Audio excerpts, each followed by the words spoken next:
Buenas tardes, tengan todas y todos mis alumnos y alumnas de la Universidad Regional de Guatemala, sede de Cobán, Alta Verapaz. El día de hoy voy a impartir el contenido de la clase que corresponde al día 9 de mayo del año 2020. Vamos a comenzar hablando de cuál es la función de los elementos negativos del tipo. Como ya expliqué en clases anteriores, el tipo penal contiene diferentes elementos. Elementos positivos y elementos negativos. Dentro de los elementos positivos, para repasar, tenemos la acción u omisión penalmente relevante, la tipicidad, la antijuricidad, la culpabilidad y la punibilidad. Dentro de los elementos negativos del tipo tenemos o se encuentran la ausencia de acción, la atipicidad, las causas de justificación, las causas de inculpabilidad y las excusas absolutorias o ausencia de objeciones de condiciones objetivas de punibilidad. Bueno, ¿qué función tienen los elementos negativos del delito? Básicamente, eliminar de alguna o de otra forma la posibilidad de ser penado, ya sea que eliminen la culpabilidad en el comportamiento o bien que eliminen la punibilidad. Es decir, que el objetivo de los elementos negativos del delito es que la persona que delinque no sea castigada penalmente. Ahora, por ejemplo, el Código Penal regula y establece quienes no son imputables. Es decir, hay causas de inimputabilidad, eso está regulado en el artículo 23 del Código Penal. Y este artículo establece que no son imputables los menores de edad, ni quienes al momento de la acción o omisión no posean a causa de enfermedad mental o desarrollo psíquico incompleto o retardo o trastorno mental transitorio la capacidad de comprender el carácter ilícito del hecho o de determinarse de acuerdo con esa comprensión, salvo que el trastorno mental transitorio haya sido buscado de propósito por el agente. Es decir, una persona inimputable por ser menor de edad o por tener un estado de locura transitoria o permanente no es consciente de lo que está haciendo.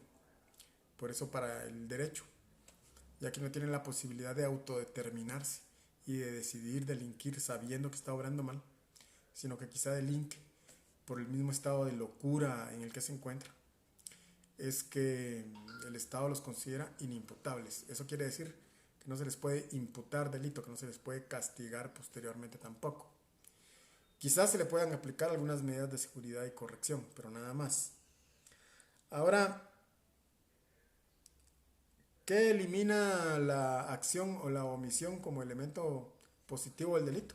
Pues su respectivo elemento negativo, es decir, la ausencia de acción. ¿En qué casos hay ausencia de acción? Movimientos reflejos, estados de inconsciencia y fuerza irresistible. Ahora, ¿qué elimina la tipicidad? Es decir, ¿cuál es el elemento negativo de la tipicidad? El segundo elemento negativo es la atipicidad, es decir, que un comportamiento antisocial no esté regulado como delito en ninguna ley penal. Y ya cuando hablamos del elemento negativo de la antijuricidad, este elemento son las causas de justificación. Las causas de justificación las tenemos reguladas en el artículo 24 del Código Penal y son tres: la legítima defensa,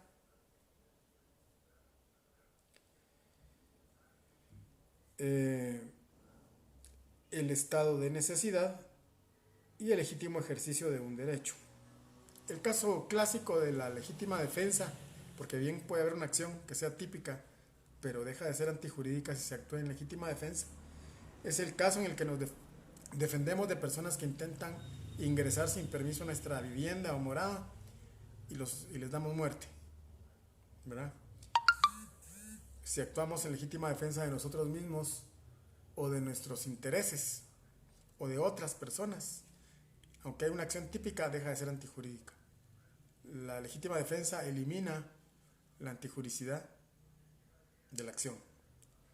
Lo mismo ocurre con la obediencia, con el estado de necesidad, ¿verdad? Y con el legítimo ejercicio de un derecho. Esto está regulado en el artículo 24, numerales 1, numerales 2 y numerales 3 del Código Penal. Ahora, el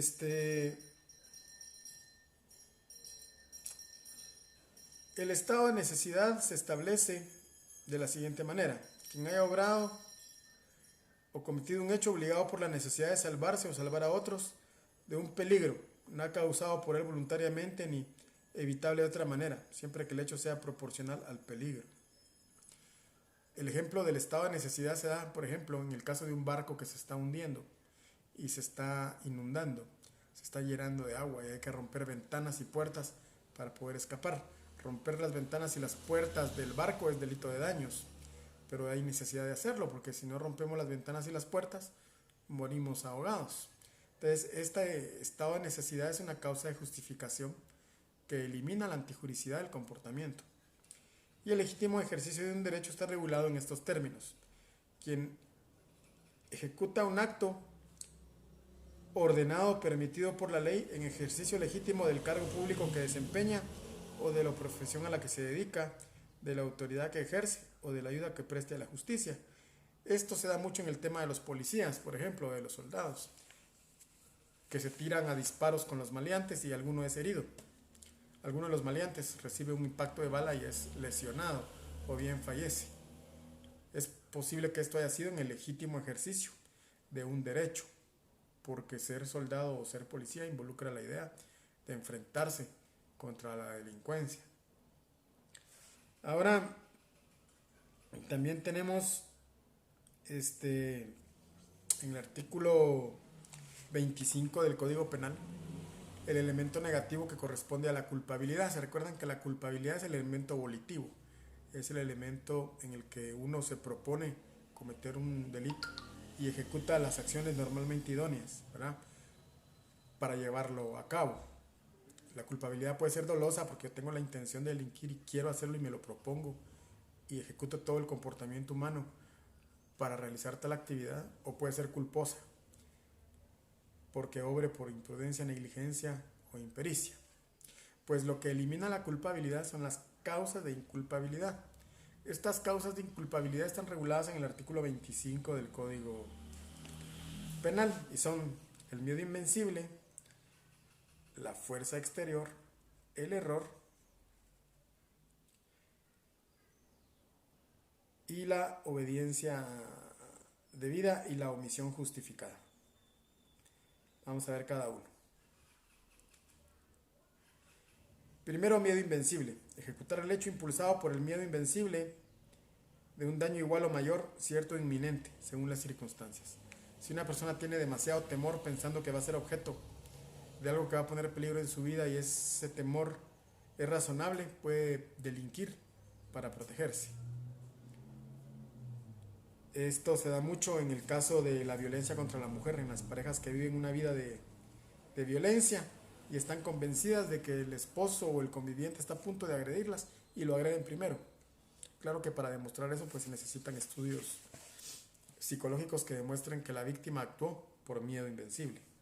El segundo elemento es la fuerza exterior, que en la doctrina esta fuerza exterior es una causa de ausencia de acción, pero en el Código Penal lo tenemos como causa de inculpabilidad. Ejecutar el hecho violentado por fuerza material exterior irresistible, directamente empleada sobre él. En el ejemplo que les he dado en otras clases, empuja una persona con mucha fuerza y esta persona con la espalda y la cabeza quiebran un vidrio de un ventanal grande. Fue por fuerza irresistible, no podemos decir que quien fue empujado y quebró el vidrio cometió el delito de daños. Esto en doctrina es ausencia de acción, en el Código Penal es una causa de inculpabilidad. Error. Ejecutar el hecho en la creencia racional de que existe una agresión ilegítima contra su persona, siempre que la reacción sea en proporción al riesgo supuesto. Este error en la doctrina recibe el nombre de legítima defensa putativa, ¿verdad? Pues se parece mucho a la legítima defensa, pero por eso se llama putativa, ¿verdad? Entonces, este error se ejecuta en la creencia racional de que existe una agresión ilegítima en nuestra contra. Estamos casi seguros de que nos van a golpear o que nos van a matar y actuamos para protegernos. Por eso se le llama legítima defensa putativa, pero la diferencia acá es que la reacción tiene que ser en proporción al riesgo supuesto.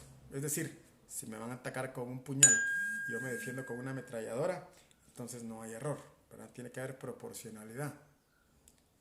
Ahora, también dentro de las causas de inculpabilidad, ¿verdad?, que eliminan la culpabilidad, el elemento del fuero interno o volitivo, también está la obediencia debida. Ejecutar el hecho en virtud de obediencia debida sin prejuicio de responsabilidad que corresponda a quien haya ordenado. La obediencia debida se considera así cuando reúne las siguientes condiciones: subordinación jerárquica entre quien ordena y quien ejecuta el acto, que la orden se dicte dentro del ámbito de las atribuciones de quien la emite y esté revestida de las formalidades legales, y que la legalidad del mandato no sea la ilegalidad del mandato no sea manifiesta. Esto se da mucho en el ejército y en la policía, donde se actúa en rangos de jerarquía, ¿verdad? El coronel le ordena al capitán o al teniente o al soldado que ejecute algo, y él le dice, bueno, dispárele, ese que va corriendo ahí es guerrillero, y le dispara y lo mata, y resulta que era un enemigo personal del alto mando que ordena el disparo. Pues esta obediencia debida elimina la culpabilidad de la acción. Y luego la omisión justificada: quien incurre en alguna omisión hallándose impedido de actuar por causa legítima e insuperable.